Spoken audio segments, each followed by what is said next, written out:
I want to recap your votes for greatest moment in jungle history. I put this out on our Facebook page before the program. I've gotten over 1,600 Facebook votes. I've received over 2,000 emails voting. Pretty difficult to tabulate all of it, but this is where we come out. Let me just start running this down quickly. I asked you to vote on your favorite jungle moment ever. Here's your top 5 jungle moments ever, as voted by you, the clone. 5th most significant moment in the history of the jungle. The only caller on the list. All right? Everything else is an incident, a moment, an interview. This is the only caller that made the top 5, and it was not a smack-off call. 5th most significant moment ever in the history of this show was when this guy made this phone call. For the love of God, would you networks please curtail the amount of extreme close-ups on one Andrew Pettit? I watched the playoffs last year. It's like every time this guy started, the camera crew shot the game like it's some kind of David Lynch movie with the camera zoomed 4 inches from Pettit's nostrils. It's like 36 times in a 7-inning span you hear the announcer remark on the intense stare of Andy. Andy in his zone of concentration. Andy with the eyes of a competitor. No. Let me help the novice baseball fan that only tunes in for the playoffs, okay? Andy Pettit pitches with his mouth agape, and he has the eyes of a goat, okay? I give him credit. He's a mean lefty. He's got a wicked sinker. But just because he glares at Posada like he's trying to burn a hole through Jorge's eyebrows with his mind doesn't necessarily mean he's any more focused than the other 8 a-holes wearing pinstripes on the field. One of the greatest phone calls to any radio show in any genre ever. 5th greatest moment ever on this show, as voted by you, the clones. 4th greatest moment. A number of years back, I broke out with a foundation. I said that I'd been searching and fishing and thinking. I had to find a way to give back. So many good things had happened to me. I had to find a way to give back, and I had to find a cause. And I couldn't think of that cause. I couldn't think of the cause. And then it hit me one day.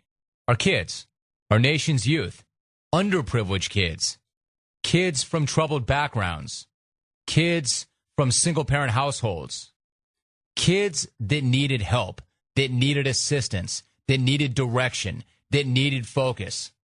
Without that, they'd fall into the wrong crowd. They'd make bad choices. They would end up in the wrong places. Drugs, gangs, violence, prostitution. We had to find a way to keep kids off the streets and give them and provide them a safe haven. And the way that I was going to do that was through cockfighting. My way to give back and to keep kids off of the street and to keep them on the straight and narrow was to provide them with cockfights. Hence my foundation, Cockfighting Across America.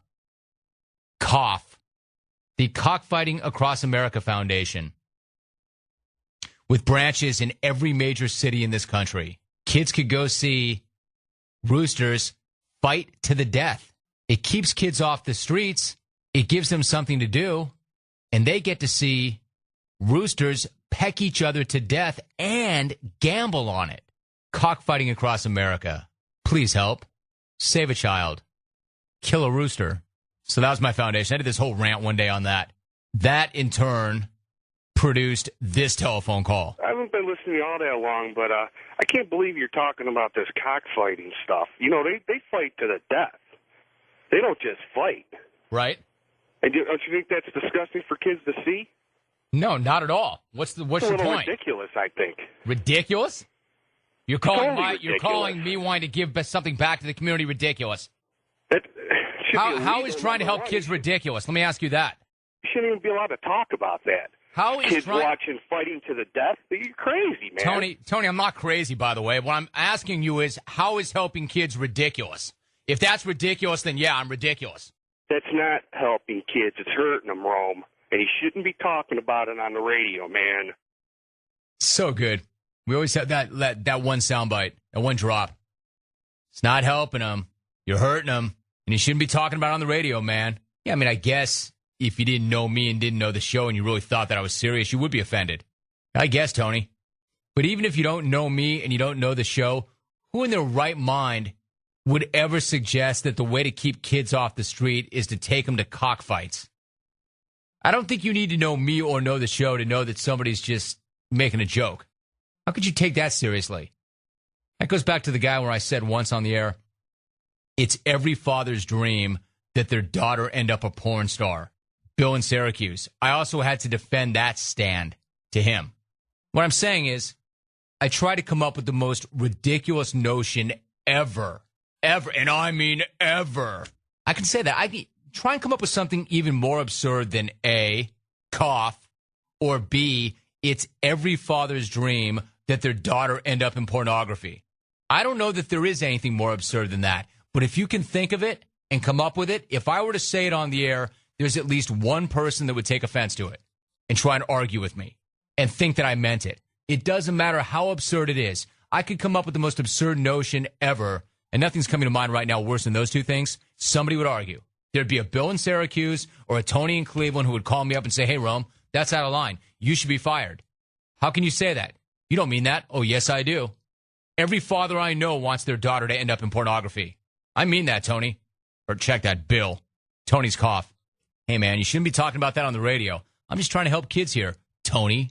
I don't want my kid to end up in a gang or addicted to drugs or in adult films. That's why I let my boys go to cockfights. And we even get down. We bet. It's awesome.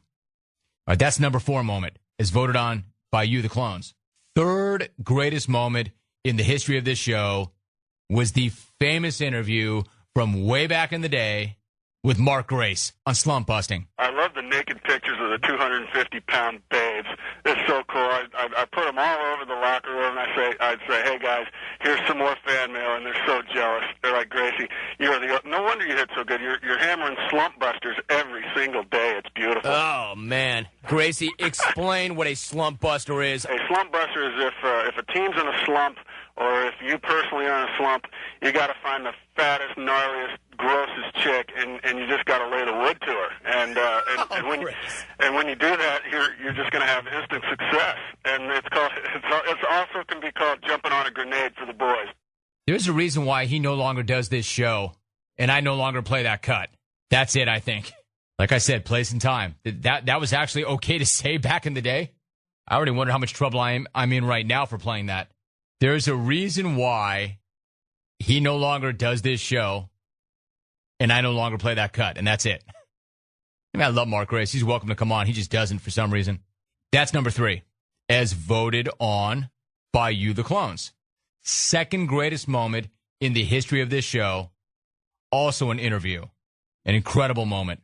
One of my favorite moments. Evil Knievel. The way I look at it, if I'd have made it, everybody would have said it was easy. If I'd have missed it and died, everybody said, well, that's supposed to be what happens to daredevils like him. But I didn't. I landed down on those rocks and in that water, and I don't see no big, long line of daredevils standing up there wanting to take a shot at it, and here it is almost 30 years later. Hey, well, let me ask you something. If you thought it was 50-50, if you thought that you had a coin flip's chance of survival, a coin flip's chance that you might buy it and die, why do it? You know who the hell I am? It was so good. I thought that was a badass question. I'm like, I got the old guy. Watch this. Watch this. I got him. Why would you do that, man? What's the matter with you? What? There's a 50-50 chance that you could be dead? Why would you do that? Man, you put that right in my face.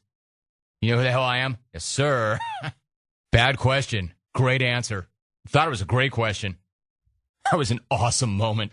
So good. The single greatest moment in the history of this show actually breaks into subcategories. It's not a single greatest moment. It's the single favorite guy. Carl. Rosemead. Carl, what's up? Hey, man. How you doing? Good. Good. You know, LeBron James wearing that Yankee hat to the Indian game, I mean, that's the worst idea since showing up to a party with a boner and sweatpants. I mean, what is he going to do with that? A lot of you are now saying, what about Larry Brown's crank? I used to live in San Antonio, and actually when Larry Brown was there, I was out at a workout club, finishing my workout, just got out of the shower, tying up my shoes, and guy comes up to the locker next to me, opens up the door, foot away from my face, drops his towel. I look over, there's a crank right in my face. Larry Brown.